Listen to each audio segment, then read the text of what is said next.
एक बूढ़े भिखारी अनोखी कहानी। हर दिन एक भिखारी दरवाजे के पास आकर भीख मांगता था और घर का मालिक हमेशा घर के बाहर आते ही उसे देखकर फिर जाया करता। कई बार उसके लिए गालियाँ भी बकता। वह कहता, तू जिंदा ही क्यों है? पूरी जिंदगी ऐसा ही भीख मांगेगा क्या? धरती का बोझ क्यों बना बैठा है? और कभी कभी उस भिखारी को गुस्से में वह धक्का भी मार दिया करता।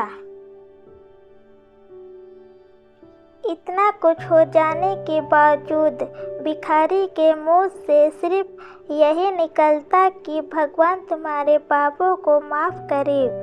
एक बार सेठ को धंधे में बड़ा नुकसान होने की खबर मिली। सेठ बहुत परेशान था कि तभी उसके दरवाजे पर वही भिखारी आया।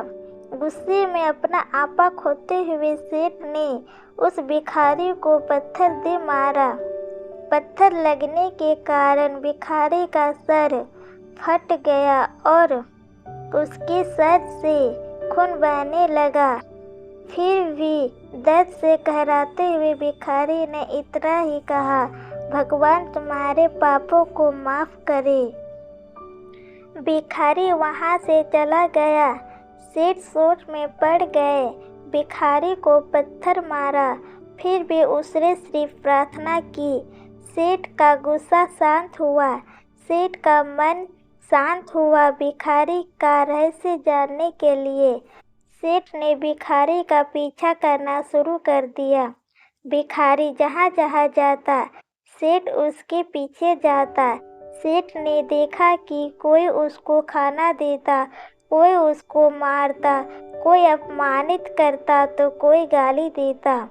लोग भिखारी के साथ चाहे जैसा व्यवहार करते, लेकिन भिखारी सबके लिए एक ही प्रार्थना करता, भगवान तुम्हारे पाप माफ़ करे। अब रात होने को आई थी। भिखारी अपने घर जाने के लिए लौटा। वो अपने घर पहुंच गया, लेकिन सेठ अब भी उसका पीछा कर ही रहा था। एक पुरानी टूटी हुई खटिया पर एक बूढ़ी औरत लेटी हुई थी। काफ़ी कमज़ोर और बीमार लग रही थी। वह भिखारी की पत्नी थी। अपने पति को वापस आता देख वह खटिये से उठ खड़ी हुई। पत्नी ने अपने पति के भीख वाले कटोरे में देखा। उसमें सिर्फ आधी बासी रोटी थी। उसे देखकर वह बोली, आज बस इतना ही मिला और हाँ, आपके सिर से खून निकल रहा है। ये चोट कैसे लगी? बूढ़ा भिखारी बोला, आज बस इतना ही मिला। किसी ने कुछ दिया ही नहीं। सब ने गालियाँ दी और एक ने पत्थर भी फेंका, इसीलिए मेरा सर फट गया। एक गहरी ठंडी सांस लेकर बूढ़ा भिखारी फिर से बोला, यह मेरे ही पापों का फल है। तुम्हें याद है, कुछ सालों पहले हम कितने अमीर थे? क्या कुछ नहीं था हमारे पास? हमारे पास हर चीज़ ज़रूरत से ज़्यादा थी, लेकिन हमने कभी दान नहीं किया। और उससे भी बुरा हमने उस अंधे भिखारी के साथ किया, जो हमारे द्वार पर भीख मांगने आया करता था। बूढ़ी पत्नी की आंखों में आंसू आ गए। वह बोली, हाँ, हम उस बेचारे अंधे के साथ बहुत बुरा करते थे। उसका अपमान करते थे। उसे खाने के लिए रोटी की जगह कागज दिया करते। उसका मजाक उड़ाया करते और कभी कभी मारा भी करते। हमने कभी उसको रास्ता नहीं दिखाए। एक बार मैंने उसके मुंह पर मिट्टी भी फेंकी थी और वह हमेशा दुखी होकर यही कहता कि भगवान तुम्हें तुम्हारे किए की सज़ा देगा। भगवान तुम्हारे पापों की सजा जरूर देगा।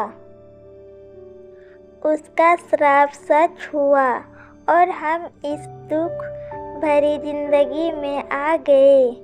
भिखारी बोला, हाँ, उसका श्राप सच हुआ, इसलिए मैं किसी को बद्दुआ नहीं देता। चाहे कोई मेरे साथ कैसा भी बर्ताव करे, मैं हमेशा उसके लिए प्रार्थना करता हूँ। मैं नहीं चाहता कि कोई भी हमारे जैसे ज़िंदगी का अनुभव करे, किसी को भी हमारे जैसे दुखों का सामना करना पड़े। वो नहीं जानते कि वह कितना बड़ा पाप कर रहे हैं, इसलिए अनजाने में हुए पाप की ऐसी सज़ा किसी को भी मिले मैं नहीं चाहता। सेठ वहीं पर छिपकर यह सारी बातें सुन रहा था। अब उसे सब कुछ समझ में आ गया था। भिखारी और उसकी पत्नी ने वह आधी रोटी मिल बांट कर खाए और भगवान को धन्यवाद बोलकर सो गए। अगले दिन वही भिखारी फिर से भीख मांगने सेठ के घर के पास जाते हैं। सेठ ने पहले से गर्म रोटी या उसके लिए निकाल कर रखी थी। उसे देते हुए सेठ विनम्रता से बोला, माफ़ कर दीजिए बाबा, मुझसे बहुत बड़ी गलती हो गई। बूढ़ा भिखारी बोला, भगवान तेरा भला करे। इतना कहकर वह आगे निकल गया।